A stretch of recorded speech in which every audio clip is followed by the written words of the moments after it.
What's good, combat sports fans? You already know. It's your boy Bando, back at it. Another episode. You already know. We got some shit to discuss. There's been plenty of announcements for UFC 300 to discuss. There's been different people coming out with interviews. You know, a couple things that I want to talk about. A couple fighters I want to talk about. And then obviously, finally, this weekend we are back with fights. We are back with fights this weekend. We got Johnny Walker going up against Magomed Ankalaev in their second fight. If you remember the first fight, went in a very shitty way. A couple of illegal knees, ends up in a I don't know if it was a disqualification or a no contest, but we ended up not getting the fight that we wanted. And that was supposed to be on a massive card. It was supposed to be super exciting, and people wanted it. And we kind of need this fight for that light heavyweight division. Needing to know, like, what's this top five going to start looking like going into 2024? So, like I said, plenty of things to talk about, plenty of things to break down, discuss. So let's get right into this fresh episode. Let's get it.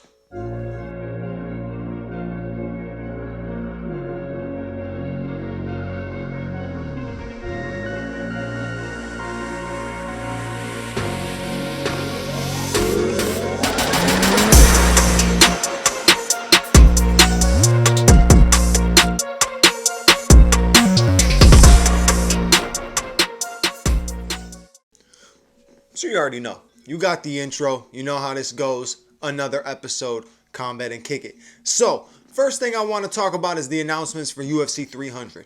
Right? We have already had a few different announcements with the Yuri Petroska-Raychik announcement. You got Bo Nickel and Cody Brundage. You got Aljamain Sterling making his 145-pound debut going up against Calvin Kattar. Right, but since then, there's been a few more announcements for UFC 300. Now, if you've been following me, you've been paying attention to the fact that I have been stuck into UFC 300, the building of it, the who should fight on it, everything in terms of UFC 300 I've been paying attention to. So, last night Dana comes out with the announcement. Everybody's thinking it's going to be the most wild announcement. It wasn't that wild. Wasn't that wild, but it's a great fight. It's a great fight, a fight that I said that needed to be made a little while ago. We're finally getting that China versus China matchup with two of your best women fighters in the strawweight division. You got Weili Zhang defending her belt going up against Yan Xiaonan. Sorry if it's Zhang Weili or Weili Zhang. I don't know what people say. I don't know exactly the right way to say it. But you got, I think it's Zhang Weili. So I'm going to say Zhang Weili going up against Yan Xiaonan. That's your first title discussion, right? This is your first actual title fight on the card. Now, if I'm stacking UFC 300, I'm making this a three championship card if it's possible. If it's possible, I'm making it, right? Because that's the only way that this card can live up, because you don't have the stardom, you don't have the big name power on this card right now, right? So besides that fight, a couple nights ago he came out with the Charles Oliveira versus Arman Sarukian fight, which is a fantastic fight. You already know it's a great lightweight matchup. Two of your top guys, you already know I'm a big Charles fan, so I'm not going to get deep into it. I'm going to try not to be biased on it. I think Arman is a problem for every lightweight, so I think it's a very interesting fight and a good, exciting fight to add onto UFC 300. But what else can you put on there now? So he announced Dustin Poirier versus Benoit Saint Denis for UFC 299. UFC 299 is stacked to the fucking gills. That's one of the best cards of the year, right? And that's going to lead me to another point that I have later on with Sean O'Malley and that card, but I'll talk about that in a minute.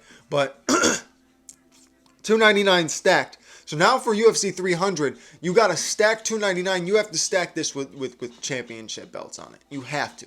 You just have to. I don't know who you do it with right off rip. I have a couple ideas, right? I know the rumor of Aspinall Pereira. I don't really see that happening. I don't realistically see the... It doesn't make any sense in terms of either of their career. It just makes sense in terms of something that maybe fans may want to see. But at the same time, you got to remember, man, us fans, we want to see stuff based on what's going to make the most sense next, right? So that's kind of the thing there. So if it's me, if I'm stacking UFC 300 right now, right? And I'm trying to make the best card I could possibly make with what I got. You got one championship fight on there so far. There's another championship fight that has been discussed between Bilal Muhammad and Leon Edwards. They were talking about main event. That's not your UFC 300 main event. That can't be your UFC 300 main event. I'm sorry to Bilal and I'm sorry to Leon, but this is one of the biggest events. If you go back to UFC 100, right? You're talking George St. Pierre, Thiago Alves. You're talking about Brock Lesnar versus Frank Mir. You're talking about big ass fucking fights on that card, right? Dan Henderson, Michael Bisping. You're talking about a stacked card, right? That was a huge moment for the UFC, was UFC 100. Then you get to UFC 200, and if you look at the original card, it was fucking stacked. You were supposed to have John versus DC. There was even moments where I'm pretty sure it was supposed to be McGregor and Diaz too. There was plenty of fights that were being stacked. Now you look at UFC 300 and you're like, damn, who do you have? I mean, really think about it. Jod's out for a year. You got Alex Pereira as one of your biggest stars. Conor's not fighting until June with his announcement with Chandler at 185. So you won't see Conor until June. So that's your big star out. Izzy's not going to return anytime soon. So that's another big star out. Jorge Masvidal is out of the game. So he's not there. You know, you're asking Leon to take UFC 300. He could take UFC 300. The only problem is he can't main event it. That fight cannot main event UFC 300. So what do? You got to bring in Alex Pereira, right? But here's the thing.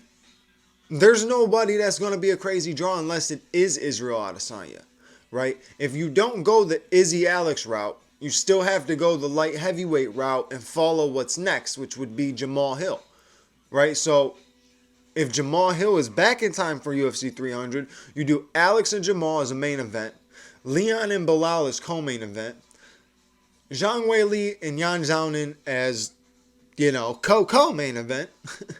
And then, you have Charles on there. You have Yuri on there. I think Aljo and they were talking about Aljo and Calvin Kattar to be on the prelims.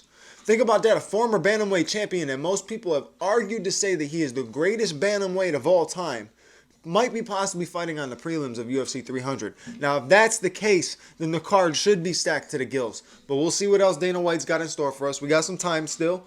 We got plenty of time still, so kick back and wait and see.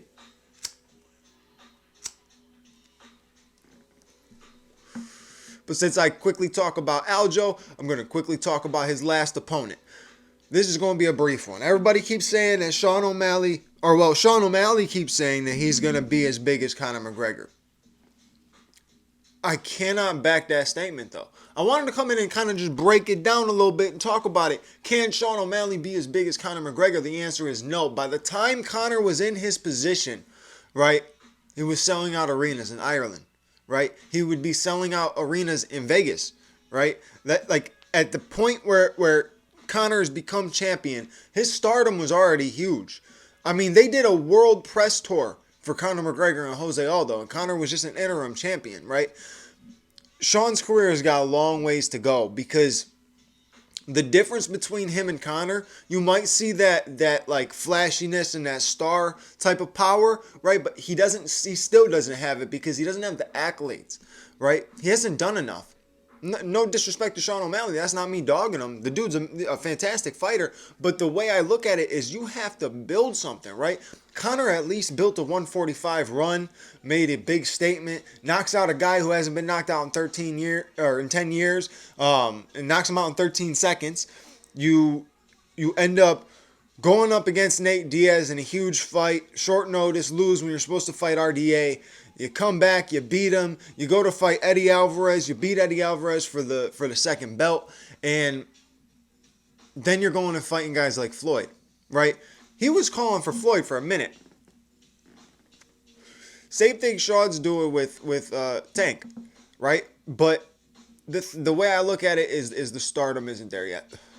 It isn't there yet. The pay-per-view buy wasn't crazy for his last fight or anything like that. And if you look at this UFC 299 card, right, they are stacking it as much as they can. Now, in the past, we've seen stacked Conor McGregor cards like the UFC MSG one and stuff like that. But if you go to some more recent McGregor fights, the Poirier fight, the two Poirier fights, the Cerrone fight, the cards weren't that stacked.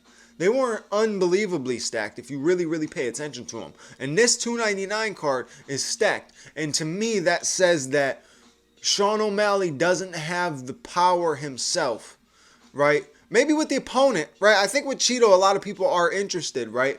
But I don't think he has that pull power that Conor McGregor has.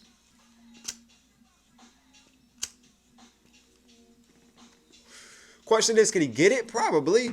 Probably if he sticks doing what he's doing, right? He goes out there, knocks out Cheeto, says a couple more flashy things on the mic. The money just goes up. The fan base just goes up. You know, the stardom goes up. The only problem is there are a lot of Sean O'Malley, like, people that kind of see through, you know, they like the fighter, don't like the person, right? Or some, you know, sort of thing like that. There's a lot of people in that realm, or there's a lot of people that will troll and talk shit to Sean O'Malley, right? Which I feel like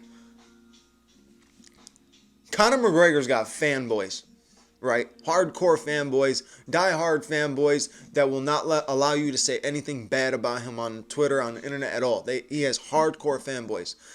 I don't think anybody's really like hardcore fanboy for Sean O'Malley like that because of Sean O'Malley, if that makes sense. If you know Sean O'Malley, you know things that they come out with, the rumors and stuff like that about Sean O'Malley, then maybe that's why he doesn't have no fanboys. But as a fighter, there's nothing you can say about him.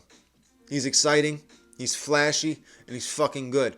And I'm very excited to see him against Cheeto. Don't get me wrong. Don't take this the wrong way. I'm not dogging the man, right?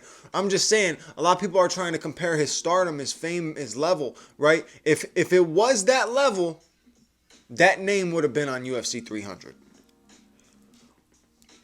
Why is he not main event in 300 if he's McGregor level? You know what I mean? That's just how I look at it. But I think talent-wise, skill-wise, he is one of the most exciting fighters in that division. I'm very excited to see him fight Cheeto again. I can't wait for the rematch. Who am I rocking with in that? That's a whole nother question for a whole nother day. We'll cross that bridge when we get there. We got some time. I think that's March in Miami. So, yeah, we definitely got time. But I'm a Cheeto fan, man. I really am a Cheeto fan, so don't get that twisted. I fuck with Cheeto, so I ain't gonna try to be biased in this one, but yeah, that's that. And then we got the fights this weekend. Shit, I can't even forget about the fights this weekend. I mean, I don't even know who's actually fighting this weekend besides the main event. That's terrible that I just said that. That's terrible that I don't know it, but fucking A, I'm being honest. So, let's see what we got going. Oh, that's right. Yo, so you got Jim Miller fights this weekend, right? And then Jim Miller's trying to turn around and fight at UFC 300. That's a bad motherfucker, man. That man is 36-17. That's a lot of fights. That's a lot of fights. That's insane, man. That's insane. But opening the card, and I'm just going down the main card real quick. I mean, we can look at the prelims. Wow, my boy Andrei Arlovsky. That's another dude. He's 34-22. That's a lot of fights. What is up with these guys, man? Yeah, see, I'm not going to front. I don't know half the guys on the prelims card. But the cool thing is I am off on Saturday.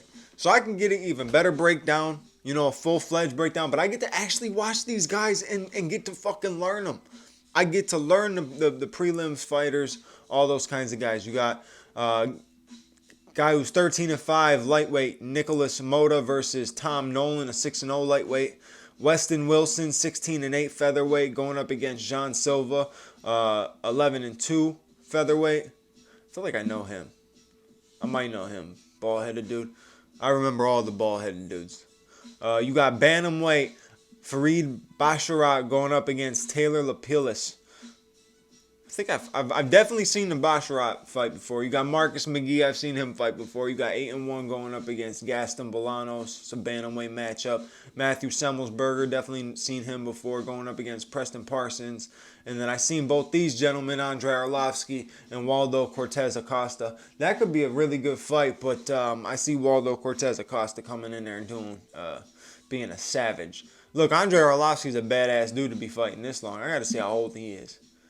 He's only 44? Wow. Okay. I would have thought he was in his 50s. I'm not even going to cap to you. But then you go on, you're in the main card. You got Phil Hawes going up against Bruno Ferreira. That's going to be a heavy-hitting matchup. You know, every time Phil Hawes is in a fight, it's like a slugfest for a second. Then he gets rocked, right? And then everything's just like kind of like wild and sloppy for a while and heavy-handed. I'm curious on this one because this could be a slugger. That Bruno Ferreira has some pretty decent boxing too. Phil Hawes can crack, but Phil Hawes also has been known to get cracked before. So this could be a fun fight, good fight to open the card. So Phil Hawes versus Bruno Ferreira. I'm leaning Bruno Ferreira.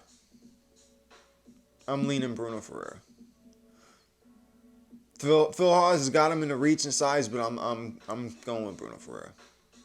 No offense, Phil Hawes. Next fight, bantamweight division, Ricky Simón versus Mario Batista. Damn, that should be a really good fight.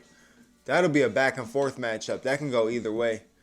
I mean, definitely Ricky Simón has fought more names. He's fought more of the actual like contenders and people that have broke into the top 5 who are in the top 5 now. Like he's been in and out with some top guys.